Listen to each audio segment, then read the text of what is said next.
Hello guys. Um in the second of the video, we are discussing about the Spring Boot application, the secure application, but the front end with the part of the front end. In the first of the part, we actually has discussed only the web service and how we can run it and how to pass the parameter and how do we get the token and then how we can use for the further calling. But in the second of the video, we will be using the same API with the same code, but the front end side will be with the vue.js. So take a look at the vue.js part, and the rest of the part, if you want to see the what how the service are going, then you can see the part one. Um this is the code. We actually have two module. One is the backend module, the front end module. The backend module is the same, the web service module, which has the Java web service with the Spring Boot functionality, which we already has been seen. And this is the application file where the database name and the 9090 is the port and secret key and all the things. But in the front end part, we actually has installed uh, the vue.js application, which, as you can see, the node modules and the public folder and the source folder. So source folder, you can be able to see the app.vue file, so http common file, which the, the the call made to the server, and the other files. So you can be able to open this project in IntelliJ and then start run, right? So once you have run, because this is the part of the backend part is running, and the API will be accessible through this URL.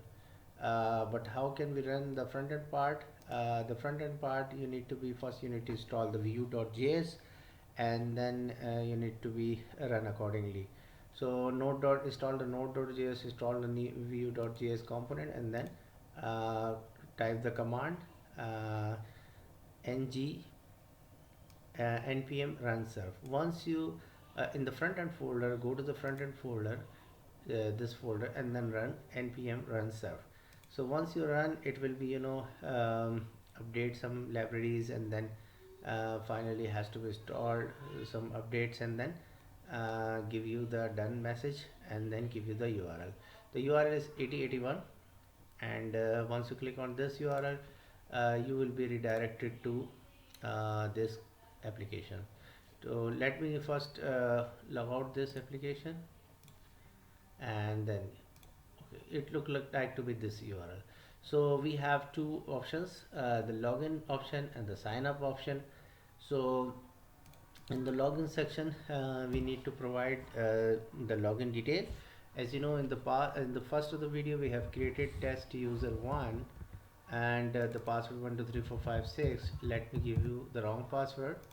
It will give you the invalid username and password. So if you want to register the new user, you can click it new user, and for example, if you say test user 2 and test user 2 at gmail.com and 123456 and 123456, right?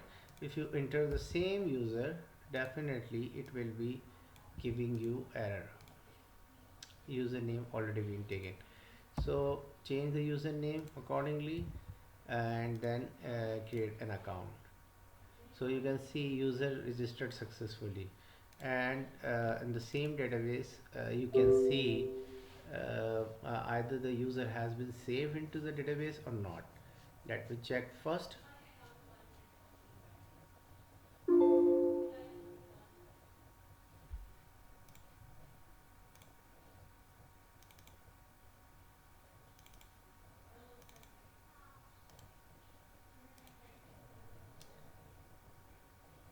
Okay, and now you can see the test user has been created into the system. So it's mean you can good to go to the login. So how the registered page is working, and how we are calling to the database API, so we will be take a look at that. Go to the login page and then use test user 2 and if you enter the wrong password, definitely it will give you error. Okay, use the correct one. Once you given to the correct username, then it will be redirected to the dashboard. This is the dashboard. This is the theme, core UI theme, vue.js. This is the hardcore dashboard. We are not doing anything else. It's same UI that you can see. Nobody's. You can be able to change according to your requirement, but we are only concerning about these two sections. So go to the user section. You can see the user are being coming from.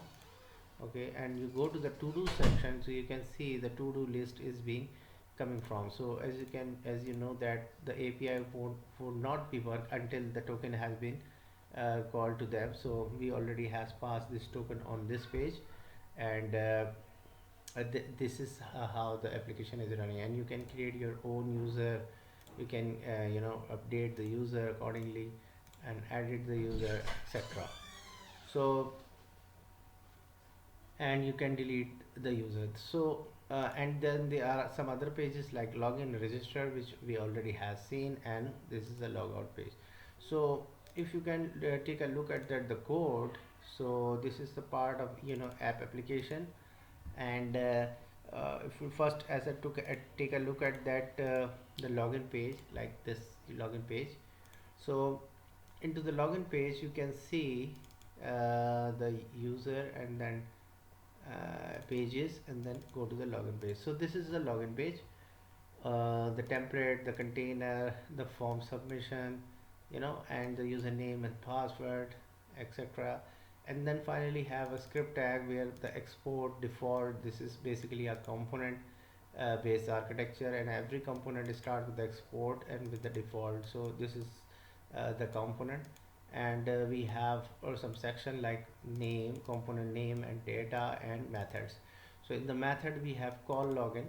Okay, so call login method is definitely being called when user submit the form, so it will be called. And then you have this dot store.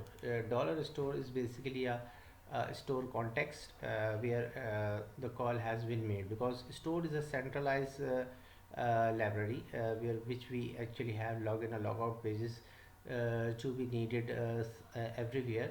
So we actually has to be login or logout call from store, is from the store, right? And then use this dispatch.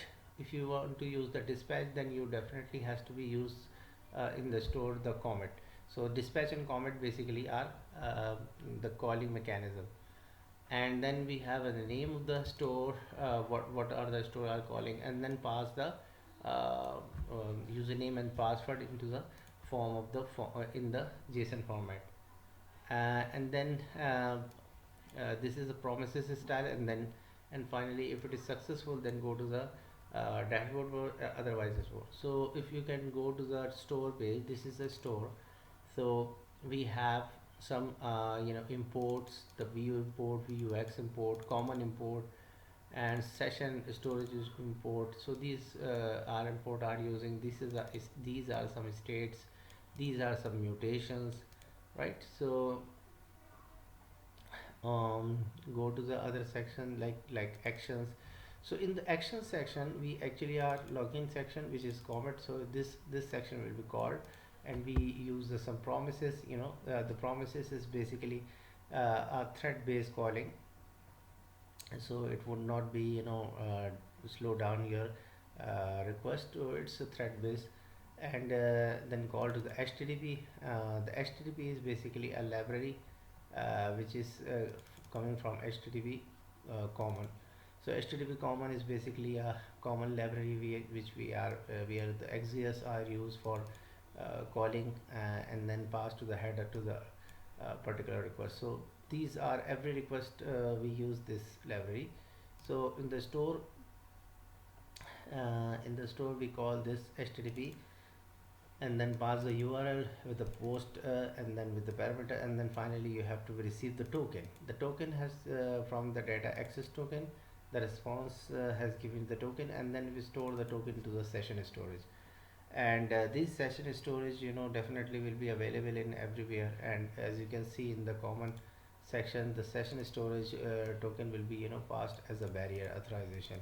So once you made the request to the any URL, the request will definitely go for this section, and then append the base URL and the header. It need to append the token, whatever the token is in the session, it will be append into your request, and then request will be entertained. So set to the token and set to the headerization section, and then finally the commit.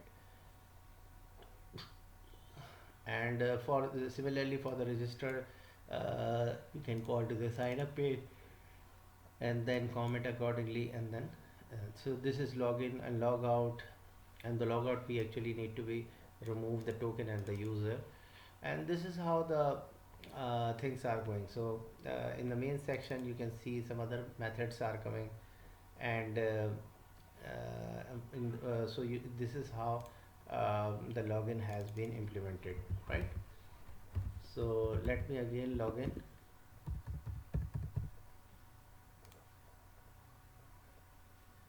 Go to the to do's. So first take a look at that, the to do space. So go to the to do's section. So in the to do's we have to do's file. So in the to do file, basically this file is the part of the template, which is a part of the template which is being displayed, the grid, and the controls are being rendered. So this is the table, and up arrow, down arrow, edit and delete button. So you can see the edit and delete button, and add new button, search button. And we have data which we are going to be render, and then use the route link. So and then we have a pagination of the section. In the section that you can see, this is a method for the delete method, and the get search is basically being called from the mounted section once the page is being loaded. So you can see that the page has been mounted, and then call to the get search method. So get search method, which is the API, again the API URL, the previous part is already been appended into the XGS file, HTTP common file, and then rest of the call has been appended to this, and then get the result accordingly. Once you get the result, you need to set some variable. These variables already been defined here, these in the data section, like sorting, starting position, etc., and handle the page change request and badge, etc., etc. So these are, as you can see, the data is basically searching. So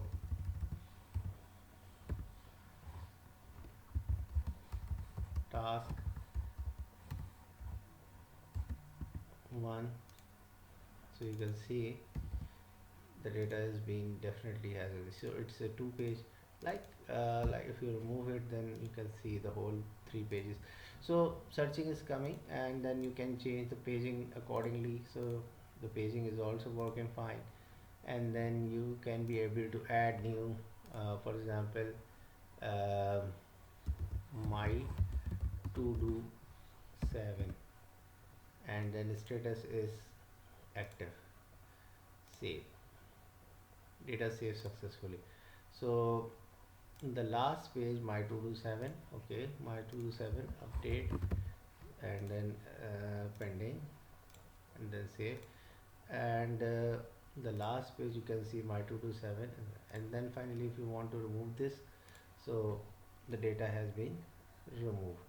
So if you go to the fourth page, you cannot see the result. So these are, all operation or CRUD operation already been implemented, and the full source code is available, right? So for the installation, there are a lot of the people who actually are facing the issue, which installing the application. So you just need to follow the steps, install the node.js, install the vue.js, and then copy to the particular location, and the path of your application would be easy. And yeah, first you need to be run the service and call the URL, the public URL, which we already has been discussed in the previous of the previous video.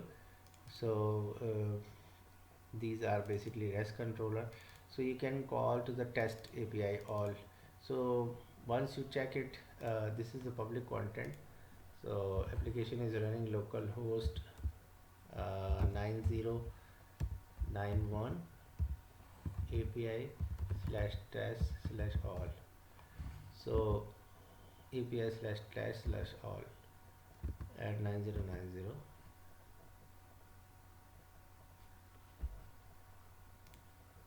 So once you click on this 9090 port, so you can see the public content is being displayed. So the API is running fine, and then move to the other section, which is the view part.